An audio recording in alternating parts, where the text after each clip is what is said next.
Our next storyteller is Terry Abate. Terry's from, Terry, yay Terry. Terry's from Benwood, West Virginia. She attended McGuffey High School in Taylorstown, Pennsylvania. She's a West Virginia State Certified Sign Language Interpreter. She studied sign language for 16 weeks and later worked with a deaf tutor.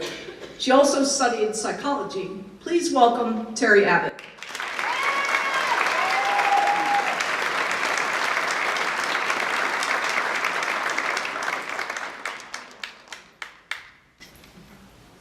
My name is Terry Abate. I am married and have 3 grown children.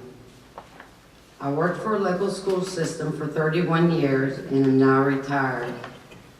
I am from Benwood, West Virginia. I worked as an interpreter for the hearing impaired and was a kindergarten aide. I am a paranoid schizophrenic. Paranoid schizophrenia is a serious chronic brain disorder. People with paranoid schizophrenia often suffer by hearing internal and external voices not heard by others, or by believing that other people are reading their minds or watching and following them. They have false beliefs which seem real. I would like to share my story with you about my mental illness. I started with symptoms around the age of 28. As I remember, I would hear voices calling my name and talking about me, criticizing me and my flaws. One day I was riding on East I-70 with my mother, and the voices told me to open the car door and jump out. So I opened the door and my mother screamed at me to close it while she grabbed a hold of me. I listened to her. As time went by, I continued to hear voices. Although I told no one, I isolated myself. I was full of fear and anxiety. I became depressed and anxious, so I decided to seek a psychiatrist for help. I first didn't tell the doctor about the voices, so he treated me for depression, which landed me in a hospital.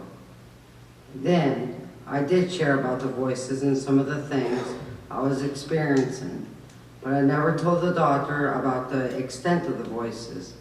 He put me on medication for voices and depression. At times, I would even tell him I didn't hear voices at all, because it was my secret. The voices told me not to tell anyone. Not only would they call my name over and over again, they would talk about me in derogatory terms. Some of the things I experienced, I would hear demons conversing with me, commanding me to hurt myself. I would see dark shadows in and out of the house.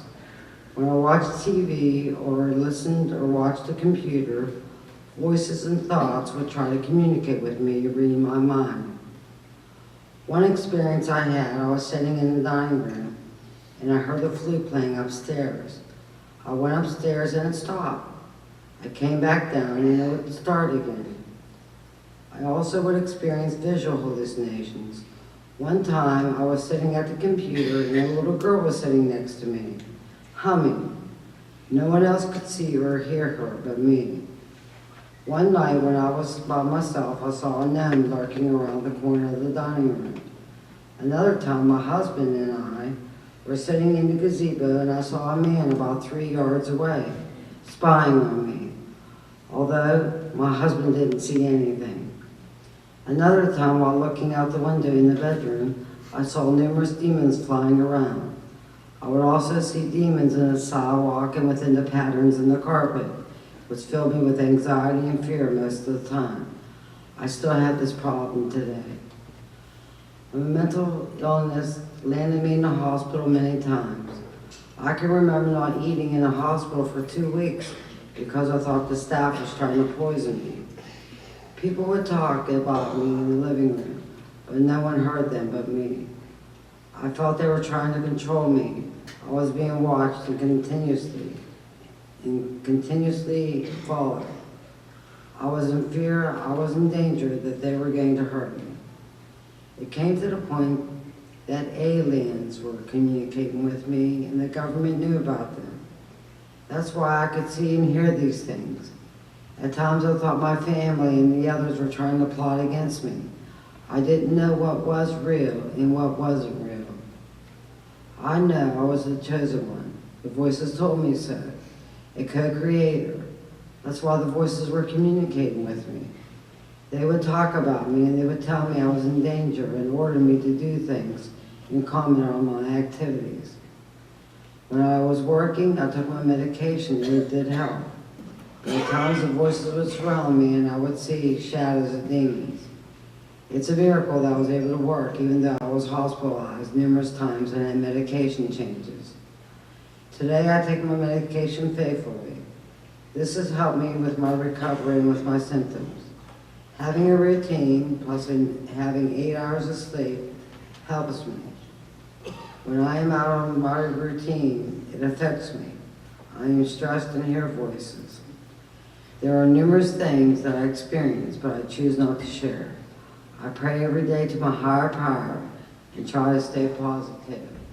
And this is a picture of an artwork that I did, and I entitled it The Light and Darkness of Schizophrenia. Thank you.